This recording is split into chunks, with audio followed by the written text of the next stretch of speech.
Episode 20, the first episode of the Silver Ranger, the Silver Ranger's introduction, if you will. Mm-hmm. Mm-hmm. So it opens up. Our Rangers are on a planet. They're collecting a sample. They don't tell us what the sample is. I feel like In Space does this sometimes where it's like, crap, we're like supposed to be like Star Trek. So they'll do like a thing where they're like already in the middle of like a Star Trek-y type thing because they're like, we've never really explained that they're explorers necessarily. So yeah, like they're doing this, Anyway. Yeah, it almost feels like Andros is like taking them on a school field trip because they're all in high school. He's just like, we're on this planet getting some samples of some stuff. It has like Miss Frizzle vibes. Yeah. We're going to this planet today, children. Yeah. But so what they're gathering, they dig something up. They're just like, that looks cool. Let's take it. Look at this crazy thing. Do you think that they would know that that's... Well, I don't know. I guess they have no way of knowing. If Andros is an alien and he thinks it looks safe, so they're like, throw it in the backpack. Yeah. And then they get attacked by these Jawas, Yeah, giant Jawas. Yeah. That are clearly just people in like a onesie suit type thing. Yeah, with like a glittery brown robe on. I did kind of like their reveal, though. That was a cool thing where like the cactuses or whatever turned into the guys. Yeah. It was kind of spooky, and it worked. Yeah. Yeah, I had to rewind that too. I was like, did those trees just turn into the Jawa-looking guys, It was cool. It was really cool, and there's also something kind of scary about them being totally silent. Mm-hmm. Because like putties are always like, but these guys were just like quiet, and I was like, oh, this is kind of freaky. You can't see their face. Yeah. So they get attacked, and I like how they get surrounded, and like Andros is just like, screw this. Like, I'm morphing. I'm getting out of here. Well, I like how everyone throws their backpacks. Like, immediately they're like, screw this. Like, after he throws a backpack. But Andros is like still wearing his. And they get like just about to the ship. And then he's like, all right, like, let's rock it. Yeah. Which is still the coolest morphing catchphrase ever, in my opinion. Yeah. So anyway, they get these guys. They get on the ship. They take off. And then what happens? Oh, they have their engines. When they're escaping, they kind of start tearing the ship apart a little bit. That's right. Mm-hmm. And I was like, they're trying to escape back to their ship with an egg, and their ship was being torn apart by Jawas. Like the Mandalorian ripped off Power Rangers in space. Yeah, they clearly, Jon Favreau saw this episode. Yeah, it was like, they're never going to call me on this. Yeah. They're calling you out, Jon Favreau. In season 2, if we learn the Mandalorian has a room that no one's been in, that's another Mandalorian, like Boba Fett is.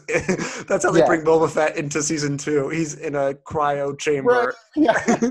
This is my best friend Shane. Yeah. The engine, like this door opens up and it leads to Zane's the room where they have him in his like cryogenic stasis. Yeah. And they're like, what? As soon as you see him, I was just thinking, man, he's so cool looking. Yeah, he's so cool.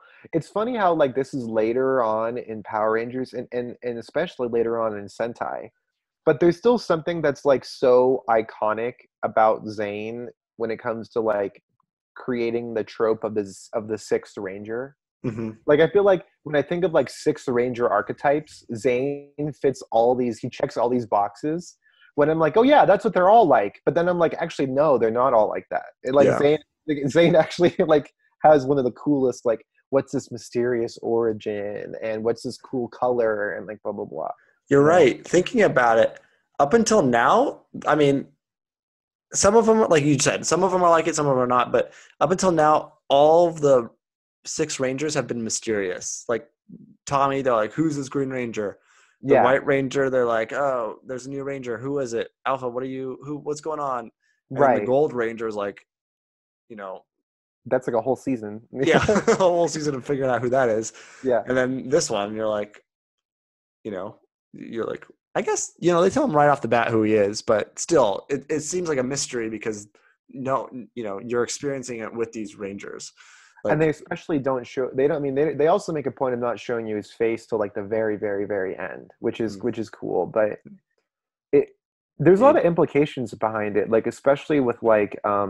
Too bad he wasn't like a Greedo looking dude. I know, like thank you for helping me, Andros. And like Ashley's like, oh my god. I wrote it down. So they're like oohing and awing over Zane in this thing, right? And then Andros walks in and he goes, his name is Zane and he's the Silver Ranger. Yeah. And it cuts to commercial. Yeah. And then it comes back. And then because the writers knew there was a commercial, and if you didn't know what was just happening, Andros then says, his name is Zane and he's my best friend. Yeah. So without that commercial break, in real time, he goes, his name's Zane. He's a Silver Ranger. His name's Zane. He's my best friend. yeah. TJ is like, is this spoken word poetry? Yeah. Yeah. His name's Zane. He's frozen. It's like, ooh. Yeah. That's so funny. But yeah, I wonder if it was like, we got a glimpse into an alternate reality where he said something else, but really it was just one or the other and we get to pick. Yeah. But the battle scene when he like tells him what's going on is so epic. It's super epic. Yeah. They're kicking all kinds of butt. And this is, I was looking up something. And it said the villain that's about to strike down Andros. So what happens is Andros is fighting this villain. The villain's like gonna knock Andros down. He's gonna slice him with a sword. Zane comes in, jumps on him, and then the villain like suicide bombed himself. Like he just blew up. Yeah. Well, do you think that was his goal to kill Andros like that? But then Zane just got in the way. It seems like it. Yeah. Yeah. But it said the villain was a repaint of a Beetleborg's villain. That villain. Oh, really? Yeah. Did you recognize him? No, I just saw like the fun facts on this episode. Oh, okay, cool. Yeah. Beetleborg's coming back once again. Yeah. So yeah, and then go ahead. And then Andros is like carrying Zane on his shoulder, like just going through like the crowd, like he's done. He's like over this fight now because he lost his friend. He looks so tough when he's carrying him, but then you look at how like floppy the Zane is that he's carrying. His arms are just like swaying. He's like a rag doll. He's carrying Kermit. Excuse me. Mm-hmm. But then part of me was like, is it that's a dummy? Because it is a dummy. That's what it is in real life. Uh-huh. But then part of me is like, no, he broke every bone in his body. He's jelly. Like Andros is just carrying around a body that's basically jelly being held together by the Ranger suit. Like, yeah. That's what I was like assuming, But he did look super tough doing that. Yeah, he did. He looked cool. He definitely looked cool. And well, Andros is like, we forgot the egg, and then Cassie's like, oh, I'll go get the egg. You know. And then she goes and she's like, egg hatch. Well, actually, she has this dope like Ripley from Alien moment where she fights the monster and hits the airlock, and gets. Yeah. That's what I was saying. Like I love how in space is sometimes like, crap, we're called Power Rangers in space, and so they'll just like throw in tropey sci-fi stuff. They're like, oh, Star Trek or Alien kind of stuff. I thought that too. This is very Alien. Like when they're like, go get the egg. I was like, maybe we were wrong. Maybe Cassie would die first. Like it's not going to be Carlos. Yeah. Maybe it would be Cassie. Yeah. But then she proves she would live through the whole thing because she's the Ripley, I guess. Yeah, she's the Ripley. Yeah, that was so cool. It's like, like when she hits the airlock, it's caught on the webbing, and the webbing is caught in the door. She's like, crap! Now I got to do everything. Like, gets the webbing caught off from under the door. Yeah. Like, all right, I did it. I killed that monster. It's like she has that thing get sucked into space. She has no way of assuming it can breathe, or anything like that. Yeah, this monster too was like, design-wise, all over the place.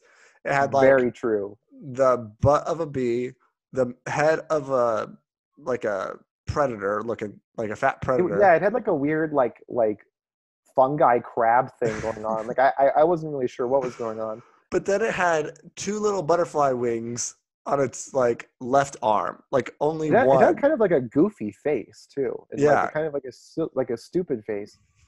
And the monster didn't talk. It just kept going. Ah! I thought it did talk. I thought it said a couple things. Oh, I don't recall it saying. I just remember it making a very dumb sound. Maybe it did just make a dumb sound, but yeah, it's like that came out of an egg. Like, yeah, I'll buy it. Like, Yeah, agreed. And then she comes back, and then Andros is like, "Man, we got a faulty thing. It's saying a hatch opened." And she's like, "Do you guys not just see on like security things like?"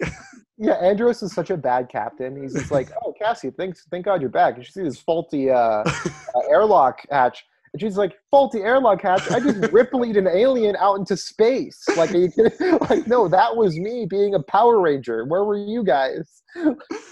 Well, I wonder why he thought that, because he sent her to that room, and Yeah. then gets the notification a hatch opened in that room. So maybe he was just like, well, it says on like, maybe, I don't know, like her communicator more for like he can see where she is, and to be like, well, she's still in that room, like she hasn't moved anywhere, so Yeah, it's not like she could be hanging on for dear life. It's probably just that it's a malfunction.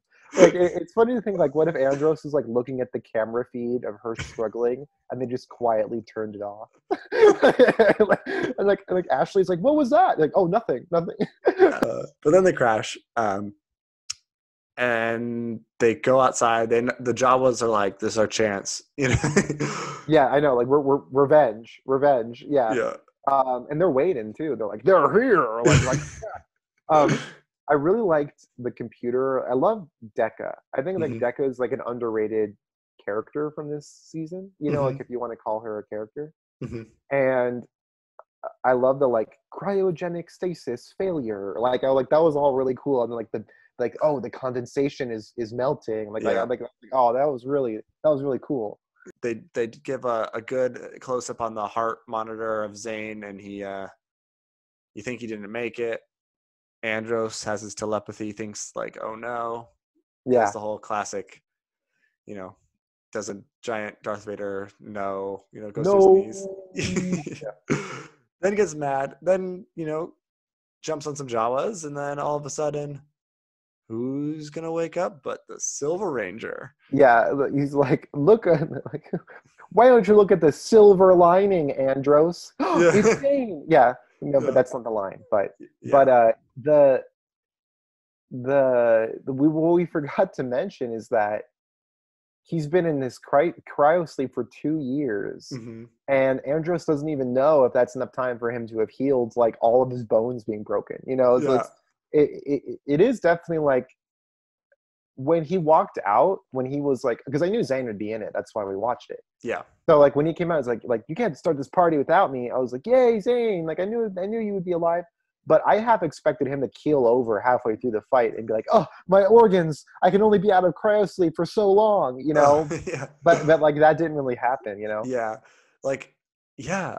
I mean, because I'm sure there's episodes where there's like, he might be on a mission or something, but he's just with the team after this. You're right. Go ahead. Six Rangers, they do that, where they're like, he's a ball of light. He's only going to show up sometimes, you know? Well, it's episode 20. So it's funny because it's like, okay, this is pretty late in the season. Like, I guess we kind of need, like, you know, the Silver Ranger, there would be a lot of episodes after that that he's in. But yeah, I'm sure I kind of still do remember them being like, where's Zane, you know, in some episodes. So, yeah. But I think this is one of the best introductions of a Six Ranger. It is, especially when you think about how he's really only in the last like 7 or so minutes of the episode, and which is like, you know, almost half of it, but it's they put so much into his time. Like the episode's all about him, and so when I was looking at like, oh man, there's not much left in this episode. It's like 10 minutes left, and Zane hasn't showed up. I was worried I wouldn't be satisfied with it, but it was still like so awesome, you know, right after that. And then they get back in the ship, and all of a sudden he's like, the monster is big. And they didn't really explain that, did they? No, I don't think they did. Uh, yeah, they're like, come on, let's go, let's go. And then when they get in, I love when TJ's like, Deca, like, let's go. And he like does like the thing with his hand where he like spins his hand. He's like, come on, come on. And that was very like Han Solo. Like I love that. We're like, we gotta go. And they're all still morphed. I thought that was so dope. You know, like battle stations. Yeah. But then it pretty much goes into like, okay, no, like we're doing like Megazord stuff now. Like so there isn't like much of a transition other than it's like, no, okay, this fight escalated, like serious business, you know? Yeah. I wonder what that egg is to these people. Like, are there just giant monster things around this planet, you know? It's their god, maybe. Yeah. That's their food. It's like, no, like when they hatch, they're not dinner anymore. Yeah, yeah. And then Zane is like, I didn't even know we could do that. Like the Megazord. No, Zane's like, whoa, we're a Megazord now? Yeah, but I love it. He's just like chatting with Alpha the whole time. Yeah. Like, oh, I guess I'll just chill with Alpha. Like, I don't have a Megazord. Well, his first line, he comes in the room and he's like, so you must be Alpha. So, like, we must have not seen a quick 2 seconds where Andros is like, go in the room, hang out with the Alpha, the robot. His name's Alpha. You know? Yeah. I know. There's lots of dialogue, it seems like this episode cut out, maybe. Yeah. I think, and there was not really much the Megazord battle. I think they teamed, there was another Megazord that they teamed up with that I was like, they summoned one. I mean, this is episode 20, so by now the Megazord combo is going to be pretty convoluted, you know. So they build theirs, so there's Megazord, a normal one, which is super cool looking. I love the in space Megazord. And then they summon the other one, and then they combine. Classic, you know. It has the Blastoise cannons on its back now. I know. It's funny because the one they used, like the one they turned into second, I remember almost being like, oh, that one's like equally as iconic in my mind from in space. So like the triangle head. Yeah. I thought that was Zane's. Does he have his own Zord? Maybe they give him one. Maybe that becomes his Zord. But I guess it wasn't before this, you know. They could just get it. But yeah, Zane just cheers him on. They come into the cockpit and Zane has his helmet off, you know. And he's telling some story about being like a great Power Ranger, you know. Which apparently is like not a real story because Andros is like, that was me, you know. Yeah, I know. I guess Zane's like sort of a bit of a cocky kind of guy, you know. So he's like, oh no, like I'm the coolest Power Ranger there is. Like, are you trying to impress Alpha? Like, like what? Like like Alpha thinks you're cool if you talk to him. Like, well, I was just like, I feel like there's episodes where don't Andros and Zane kind of butt heads because of Ashley. That's the plot of the next episode. Yeah. Okay. Because like at the end when he turns around and he's all handsome and blonde, Ashley's like, oh, like, are you single? You know. But he's like, I've never seen a woman Power Ranger before. At that point, I thought Ashley would be like, oh, well, like, this guy sucks. Like, you know, but she was like, oh, you haven't? Oh, like, oh, you kissed my hand? It's like, Ashley, this guy obviously does not respect you. Like, you know, like, oh, women Power Ranger, let me kiss your hand. Yeah. Also, he obviously thinks you're really cute because it's not like he kissed Cassie's hand. And he didn't even acknowledge Cassie being a woman. He's just like, oh, Ashley, like, oh, you know. Does he have the telepathy thing too, like Andros? Like, was he just being a jerk and he was like, this is the girl Andros likes? I thought that Zane and Corone were a couple. Oh, you're right. So Zane was like, I'm gonna hit on your girlfriend, and then I'm gonna go with your sister. Pretty much. I know. Zane, Andros' best friend, everybody. No, but it's funny when you think about. Well, no, sorry. What I was gonna say was that the plot of the next episode literally said like, Andros is suspicious that Ashley might like Zane. So I'm pretty sure if we watched it, it would be like, no, Andros, I never liked Ashley. You know, it's like it's all in Andros's like alien. You know. Yeah. So. But I'm sure there was more kissing of the hand and stuff, and then Ashley was like, "What are you talking about?" Yeah, that's a good point. Well, I also love the line where like Andros is like, "This is a handshake." Yeah. And Zane's like, yes, I know. Like, it makes me wonder, is Andros just stupid? Like, I had a few questions. I was like, okay, so Zane's this Brad Pitt looking dude, like Yeah, right? yeah. This model looking guy. Why is he not have like weird like skunk hair? He has, because his is full blonde. You know, it's like he's like the bleach took over. It wasn't just tipped or whatever. You know. Yeah, I just thought it was funny, but it was like, yeah, I remember. That's true. Yeah, That's super funny though. but then the episode ends on this weird note where Zane's like, hey, like, in all seriousness, the last thing I remember, like, we were fighting for our planet and we were the last two Rangers left. Like, what Yeah. happened? And then Andros puts his arm around him, like, is like, buddy, we got some catching up to do. And then it's like, oh, everyone died. My sister might be evil. Like, I don't know. Yeah. Because it does that upbeat music and then the freeze frame and everyone's like, ha ha ha ha, we got to catch up. Zane's like, wait, no, seriously, like, like, is it gone? Like, did he survive? Like, you know, that's so funny. It's like, oh, like, don't worry, there'll be plenty of catching up to do on our further fun Power Ranger adventures. Yeah. It's like, yeah, but remember, everyone died. What happened? Well, you blew up, and then I was pretty mad about it, so I took you to this thing, and then we were just done, you know? It's like, oh, I didn't mention it earlier. You've been slowly growing your organs back for 2 years. Yeah. But dude, I do want to see that, like, I want to see the team of all, like, males, like, with the Pink Ranger and the Yellow Ranger that was on, like, that seems cool. I mean, not cool. I want to know what their deal. Yeah. Yeah, I want to know what their deal is. Yeah. Not cool in the sense of, like, thank God there's no women. Like, no. I know what you're saying. It's just like, there is something to be said about, like, what happened to these guys, or why did Zane say that? I mean, yeah, because, like, part of me was like, okay, yeah, there was probably a full team of Space Rangers before, but then Andros is from space and he knows Zordon, right? So part of me, well, I mean, like, he doesn't know Zordon, but, like, you know what I mean? Yeah. Like he's looking for him. He's looking for him. So part of me was like, is Zane referring to a time when, like, maybe they teamed up with another Ranger team?